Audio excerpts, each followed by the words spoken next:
Eu saldo os irmãos com a paz do nosso Senhor Jesus Cristo. Hoje, meus irmãos, vou pregar no livro de Efésios, capítulo 2. O textuário diz assim: a salvação é pela graça, e vos vivificou, estando vós mortos em ofensa e pecado, em que, noutro tempo, andaste segundo o curso deste mundo, segundo o espírito da potestade do ar, que agora opera nos filhos da desobediência. Meus irmãos, o versículo que eu estou dizendo, falando agora, a Bíblia diz que a salvação é pela graça. É pela graça. O textual logo diz tudo, que a salvação é pela graça. Glória a Deus. A Bíblia diz que nós, e Ele quem? Jesus, nos vivificou, estando nós mortos em ofensa e pecado, em que em outro tempo nós andava segundo o curso deste mundo, o espírito da potestade do ar, que antes operava em nós, mas agora opera no filho da desobediência.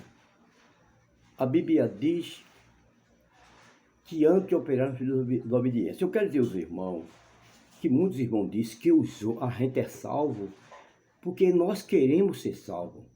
A gente escolhe ser salvo. Irmão, se nós escolhesse ser salvo na verdade, não precisava de um Salvador. Se ele veio para tudo, mas nem todo é filho da salvação. E a Bíblia diz que ele nos vivificou. Irmão, estando nós mortos, como é que uma pessoa que está morto, ele pode de si mesmo se vivificar, ser vivo, ele ter morto? Essa morte que ele está falando é um morto, é um vivo morto, porque vivo para comprar, para vender, mas o Espírito Santo não está agindo nele. Quem está agindo nele é a carne e a velha natureza, e muitas vezes até o inimigo. Então ele estava morto em ofensa e pecado. Não é verdade? Então como é que a pessoa diz que ele é salvo de si mesmo, que Jesus veio ao mundo para nos salvar? Nós não podemos ser salvos de nós mesmos. O Senhor não tem um Salvador. Nós podemos salvar de nós mesmos. Que salvação é essa? Isso é uma salvação religiosamente falando para o entendimento de muitas pessoas. Porque nós não temos essa capacidade. Que o Salvador é Jesus. A Virgem Maria, ela diz no livro de Lucas, né? A minha alma engrandece o meu Senhor, né? E o meu espírito se enche de alegria no meu Deus, o meu Salvador. Então até o Salvador de Maria, mãe de Jesus, o Salvador é Jesus. Ela foi que teve um grande privilégio, foi escolhida entre as mulheres, na verdade, separada naquela época, né? Foi cheia do Espírito Santo também, e quando João Batista se encontrou com Jesus no ventre de Maria, estava Jesus, no ventre estava também Isabel, prima, né? Então era a família de Maria. Então o que acontece? Os meninos, na saudação que elas se encontraram e saudaram, se chocaram, não é? Se moveram no ventre dela, né? E ali ela foi cheia do Espírito Santo naquela hora. Mas ela não é a Salvador. O Salvador é Jesus Cristo. E ninguém pode ser salvo de si mesmo. Diz assim, o homem tem um caminho, o homem escolhe o caminho que quer. O homem é salvo se ele quiser, não é se ele quiser. O homem é salvo, é ter um grande privilégio de Deus. E tem coisa que a gente não pode explicar, a gente não tem assunto, porque a mente humana não pode penetrar nas coisas de Deus tão assim. E o homem não conhece nem 2% da grandeza de Deus, nem do poder. E logo dizendo que a gente pode ser salvo de nós mesmos, então nós estamos tirando a soberania de Deus e colocando no homem. O homem não pode fazer nada em si mesmo. Glória a Deus. Então a Bíblia diz que e nos vivificou, estando nós mortos. Então o que é que nos vivificou? Estando nós mortos em ofensa e pecado, fazendo a vontade da carne e dos pensamentos. Glória a Deus, não é verdade? E faz na vontade do curso deste mundo, que é o espírito da potestade do ar, que antes operava em nós, mas agora opera no Filho da desobediência. Deus, que é riquíssimo em misericórdia, a palavra riquíssimo quer dizer mais do que rico, em misericórdia quer dizer em amor, que nos amou, estando nós mortos e ofensa e pecado, não é verdade? E nos vivificou, estando nós ainda mortos e ofensa e pecado. Ele deu a vida no Espírito a gente, não é verdade? Aí a Bíblia diz, isto não vem de vós mesmo, nem das vossas obras. Quer dizer, a gente é salvo. É por obra? Não. Alguém quer botar no seu ensinamento que você tem que fazer aquilo, você tem que fazer aquilo outro, você tem que carregar a carga, você tem que fazer as obras com o rolo todo, não é verdade? Você tem que fazer força para poder ser salvo.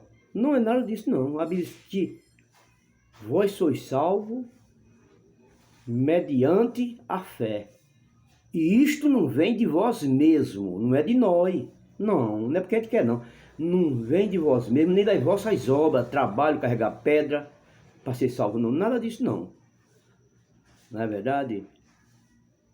A Bíblia diz que vós sois salvos mediante a fé. Não vem das vossas obras para que ninguém se glorie, mas sim é um dom de Deus. Não é verdade? É um dom de Deus. Foi Deus que fez isso com a gente, não é verdade? Quando nós estávamos em ofensa e pecado, fazendo a vontade da carne e dos pensamentos, né? E era inimigo de Deus, a Bíblia diz, por natureza, como os outros também que permanecem no pecado.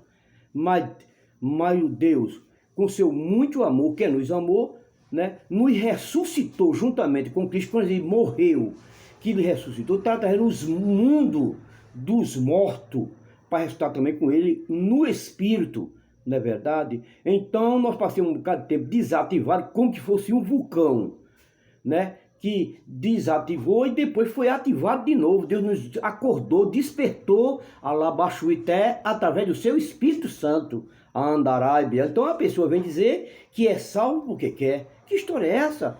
Se você é salvo porque quer, não precisa de um Salvador morrer na cruz, derramando sua última gota de sangue, não é verdade? Apanhados, sofrer, morrer naquela morte lá no Gólgota, não é verdade, irmão? E agora nós queremos dizer que nós somos salvos de nós mesmos. O homem tem seu caminho a escolher. A Bíblia diz que o caminho de Deus não é o caminho do homem. O caminho do homem não é o caminho de Deus, porque o caminho de Deus é mais alto do que o céu, não é verdade? Os pensamentos do homem também não é os pensamentos de Deus. Entendeu, irmão? Porque o pensamento de Deus é muito mais além do que o nosso. Deus é o que é o Criador. Não, mas porque ele era injusto, porque ele salvou um e outro. Não, isso aí é mistério. Isso aí não podemos entrar. Glória a Deus. Nós devemos ficar no nosso lugar de criatura. Porque lá no livro de Jeremias 18 fala, não é verdade? Glória a Deus, né? Diz a Jeremias, levanta e desce a casa do oleiro. Não é verdade? Dessa casa do oleiro para ouvir as minhas palavras. E ele desceu a casa do oleiro e o oleiro estava fazendo o seu trabalho sobre as suas engrenagens, glória, com barro. E quando o vaso se quebrava, não ficava de agrado aos olhos do oleiro, então o vaso se quebrava na mão do oleiro. Não era o oleiro que quebrava o vaso, Deus não quebrava o vaso não, essa pessoa. Era o vaso que se quebrava, não aguentava o trabalho do processo, glória. Então ali, glória a Deus, ele diz, não crê tu também? Que no momento em que eu quero falar com um homem, ou com um povo, ou com a nação, ou com um reino, não é verdade? No momento que eu quero falar com ele, assim como o barro é na mão do oleiro, assim são vocês na minha mão, o carro de Israel. Deus falou isso, né, irmão? Né? E ele também, no trabalho, ele chegou e disse, que poder tem o barro para com o oleiro, dizendo, me faça assim, me faça desse jeito. O oleiro faz como ele quer, ele quebra lá abaixo, lebe, anai, não é verdade? Ele retorna a fazer de novo, né? Glória a Deus, porque a oleria, quando faz, fica alguns vasos de barro daquele que está com rachadura, então ele é quebrado, né? Ele passa na máquina de novo, não é verdade? E faz outro, né? Outro vaso. Glória a Deus, não é verdade? Vira poeira de novo, mistura com outro barro de novo, adosa e faz de novo. Mas o oleiro faz isso. Então ele está dando uma demonstração que ele, como o nosso oleiro, e nós somos barro, não podemos dizer, me faça assim, né? Me faça assado. Ele faz como quer e dá a quem quer. Diz que eu faço como quero, dou a quem quero, operando eu, quem impedirá? Porque tem uns irmãos aí que tá dizendo, e quando chegar lá, se Deus não salvar ele vai dizer, mas Deus, eu fiz isso, que foi bom para um e outro. E ninguém pode chegar nem perto de Deus. A Bíblia diz que em volta do Senhor, ele está no infinito, e em volta dele tem um fogo abrasador para, na verdade, afugentar os seus inimigos. Como é que o ser humano pode dizer que chega nem perto de Deus, um pecador? Glória, de maneira nenhuma, meu irmão. Glória, é um grande privilégio ser salvo. Isto é convite, isto não vem de nós, nem das vossas obras, para que ninguém se glorie, mas sim é um dom de Deus, é Deus que dá, é Deus que faz, é Deus que salva, é Deus que derrama o Espírito Santo na pessoa, né? Glória a Deus, porque a pessoa, irmão, que não tem o Espírito Santo, ele não pode ser salvo. Não, pela Bíblia não, porque a Bíblia, os que são de Cristo têm o Espírito de Cristo. E se o tal não tem o Espírito de Cristo, esse tal não é dele. E se uma pessoa não tem o Espírito de Cristo, não é da linhagem de Cristo. Glória a Deus. E a Bíblia diz que o seu espiritual crucifica a sua carne com as suas próprias concupiscências, não é verdade? Glória a Deus. Não é verdade? Com as suas próprias concupiscências, crucifica a carne, não é verdade? Glória a Deus. Crucificar a carne, não deixa ela fazer a vontade que ela quer. Meus irmãos, estou falando aqui minhas palavras. Fica na paz. Deus continue abençoando os irmãos. Fica na paz.